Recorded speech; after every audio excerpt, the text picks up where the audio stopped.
I'm going to be discussing how Thorpe Park have now changed the plans for this roller coaster.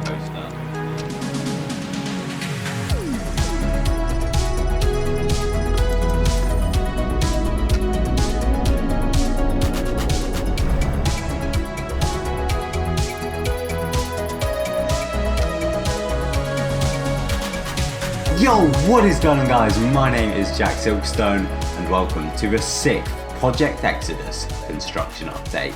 That's right, in today's video I'm discussing all of the latest information that we have in regards to Thorpe Park's brand new roller coaster.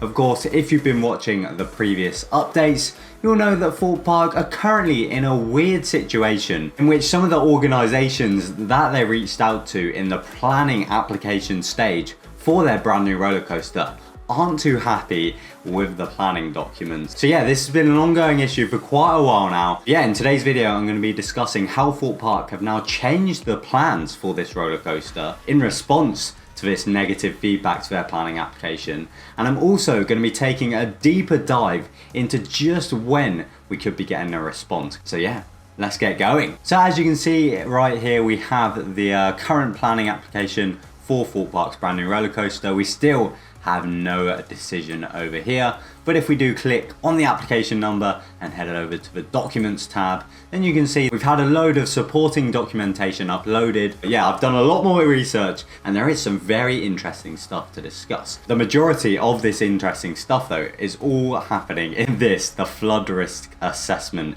June 2022, because of course the environmental agency had the biggest issue with the flood plan, and this all happened kind of last month. So this is Thorpe Park's response to the environmental agency. Let's take a look. So yeah, as I've come to learn over the past few months, studying all of this Project Exodus documentation and everything, there is so much information to sift through. Like, look at the size of this document alone, and this is just kind of in response to everything else. But yeah, whilst researching this, I stumbled across quite an interesting page which gives a good bit of context as to what the environmental agency's actual issue is with this flood zone, because I keep talking about it, but within this document we actually get a nice little diagram, which is the fluvial, I don't know if that's how you pronounce it, the fluvial risk, which I did have to Google, I'll admit, but it basically means that this is the kind of flooding that occurs when there's significant rainfall. So in my opinion, the most common kind of flooding, I guess. I might be wrong,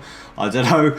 But yeah, as you can see here, we've essentially got kind of two different flood zones, flood zone 2 and flood zone 3. But basically, the lighter blue is less likely to flood than the darker blue, which makes sense that this is like the middle of Thorpe Park, and obviously the lake is going to expand closer to the boundary of the park. Like, that's just common sense, isn't it? So just for reference, Swarm Island, currently completely in flood zone 3. I think this is like Nemesis kind of area, and like Pizza Pasta area, also in flood zone 3. Saw the Ride is mainly in flood zone 3. A large percentage of Colossus is also in flood zone 3. And yeah, also Project Exodus's construction site is also in flood zone 3. However, there's even a bit of flood zone 2 in there, which means that bit is pretty safe. But this is essentially what the environmental agency are referring to when they're saying that this is a flood risk area. But just look at how much of the park is in flood zone 3. Even the island next to the Swarm is also in flood zone 3. Now there are other diagram types for different types of flooding, which different areas of the park do vary in. So, you know, as I said, I'm no expert, but from what I can take studying this document, it does seem like a lot of Thorpe Park is in this kind of flood risk area. So it's definitely not just this specific part of Old Town that has just miraculously hit this flood zone. There is a large percentage of Thorpe Park that is in this flood zone 3. Now this leads me on to explain how Thorpe Park have changed their plans to now reply to the environmental agency and put them a bit more at ease when it comes to this flood zone 3. Now this is a document that was uploaded way back when this entire kind of Project Exodus planning application went in. As you can see, it's dated March 2022. And if we head down to the kind of planning documents within here, and we can see that we have this document which is dated to October 2021, and this is essentially showing how Thorpe Park are going to construct the supports in particular for Project Exodus especially in regards to the lake. So this is a document for the construction phase. That's important, remember that. This blue outline here is where the lake currently is, and the yellow is the area of proposed platform construction work. So they're basically going to raise this part of the ground so that they can build the supports. Now, if we then scroll down, then we get the operational phase document, which shows how the ride will look once it's operating. This document is dated to January. That's also important. And yeah, as you can see, it's pretty similar to the construction phase. However, if we head over to Thorpe Park's latest submission to the council, then we can see that in their new construction phase document, which is now dated in June, then we've got, once again, during the construction, they will be raising the ground. However, if we go down to the new operational phase, in this document, it's now dated June again, then you can see that this platform has now gone and it's only going to be kind of existing where the supports are. So rather than building the entire ground up, they're now only going to be leaving ground where it needs to be for the supports. But yeah, as you can see from this little transition that I've done on screen now, they've essentially got rid of a lot of the land that they were going to build and raise up. That's now going to be more lake land, which will hopefully mean less of a flood risk when building and operating this roller coaster in the future. But yeah, this 47-page document is essentially just how Thorpe Park are responding to the environmental's kind of objections to their original planning application. So it very much shows that Thorpe Park aren't panicking too much. Like, they've done all of the research and they have made necessary adjustments to the roller coaster's plans to hopefully get it approved. Now, one thing that I will point out is with these kind of adjustments that the park are making, as you can see by this entire document, just how like detailed Thorpe Park are having to be. Like, they're literally drawing around every support that's due to be built.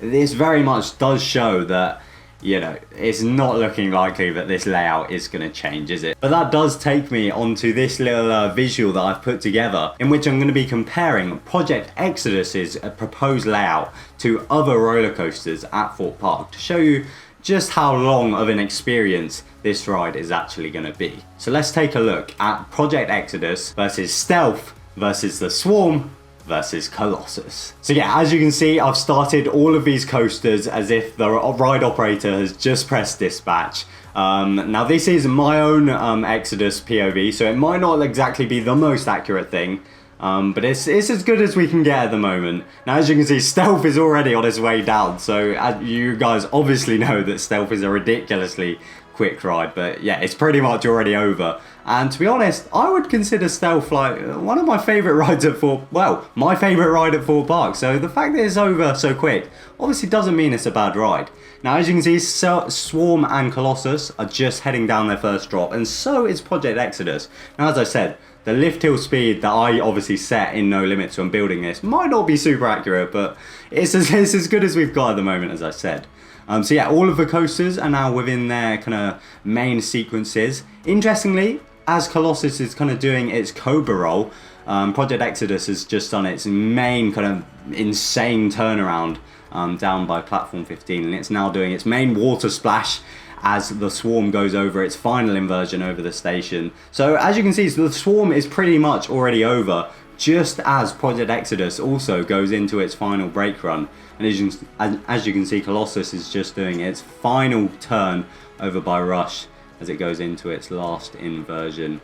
And there you go, Colossus goes into the brakes there. Everyone's saying Project Exodus is a super short coaster, but to be honest, it's not much shorter at all than the Swarm and even Colossus. And it's a lot longer than Stealth is, and as I said, Stealth's my favourite ride at the park. So yeah, everyone that's kind of saying, oh, it's too short, it is a short ride, but some of the best rides in the UK are short. Oblivion, Stealth, the Swarm. So I think the height, the drops, the kind of weird layout that it has, and the crazy airtime feelings that you're going to have, especially with that bar, will make up for it. So that's why I'm not too worried about the length of Project Exodus. Don't get me wrong, I would love a few extra buddy hills at the end, but it is what it is. Now, as I said, the final thing I'm going to be deep diving into in today's update is when are we going to get this decision from the local council. To be honest, at this point, I just want to know if it's happening or if it's not happening. And yeah, loads of you are commenting this as well. When are we finding this out? I'm in the same boat as you guys, but I have done a good amount of digging to see when we could expect a final decision from the local council. Now, as you can see, if we head back to the good old trusty Thorpe Park consultation website and we click on next steps, then you'll recognize this graphic that I've shown many times on the channel now. Now, as you can see, everything up to this point here has happened so far. Thorpe Park were due to finalise and submit their application to the council in spring 2022. That happened. In fact, it might have even happened a little bit earlier than spring 2022. And we are expecting a planning decision issued by the council in the late spring/summer 2022. Now, it is still summer here in the UK, so technically everything is still on track. However, we obviously now know that there are a few issues happening with the planning application, obviously in regards to the flooding zone and everything. So that very well could have just slightly delayed everything. We really don't know what's going on behind the scenes. However, obviously, this entire project is being dealt with by the local council, the Runnymede Borough Council. And if we head onto their monthly meetings calendar, that's right, that's how deep we're diving in to find out when we could get a decision, then we can see that today, the 13th of July, there is a meeting with the planning committee happening at 6:30. Now, if we click on this link, then we get taken to this little page where we actually get an agenda for what's going to be discussed in this meeting today. And if we scroll down, then we can see that absolutely nowhere is this new Thorpe Park roller coaster. It's just not in the agenda. I've searched through it so many times and it's not there. So I was like, what's going on? Now, I went back to this little calendar and I thought, okay, maybe we're having this discussed in the full council meeting. So if we click on that, then we once again get an agenda and nothing is mentioned in there at all about Thorpe Park. So I thought, okay, maybe they're a little bit busy this month. Maybe next month we'll have this planning committee meeting again and we'll have an agenda for that. And as you can see, in August, there's one meeting happening and it's the housing committee. It's not going to be talked about in that. How about the month after? Well, we do have another planning committee meeting happening on the 7th of September, so far away. But if we click on that, as you can see, we don't have an agenda yet. So who knows whether if they will discuss it in today's meeting or even on the big kind of council meeting on the 21st of July, or whether if this is just a back end thing that's kind of decided within an office and kind of kept away from the meeting. I really don't know, but surely we're getting a decision soon. When does summer end in the UK? Okay, so it ends on the 23rd of September. So we still got a fair amount of time if we're going by the kind of next step stage of this document here. I mean, we were obviously all hoping they would get approved in late spring and we could just look forward to construction happening in late 2022. But to be honest, I've got a sneaky suspicion that as soon as this project gets approved, then we will start seeing a lot of construction taking place, probably even sooner than late 2022. But yeah, I thought we were on to something looking at the monthly calendar meetings and everything and really deep diving into it all, but it doesn't seem to give us any more information as to when we can expect an answer from the local council. So my best advice would be to subscribe to this channel, follow me on Instagram and Twitter, because as soon as we get a decision, you know, I'll be straight online updating you all with what will hopefully be some very exciting news. And yeah, otherwise that does bring me to the end of this 6th Project Exodus construction update. It is ridiculously hot in this room, so I'm gonna finish this video, bang this fan on back there and open up my window and get some cool air in here because I'm absolutely melting. But yeah, thank you all so much for watching. Be sure to leave a thumbs up if you're enjoying these Project Exodus updates. And otherwise, my name's TheJackSilkstone. Goodbye.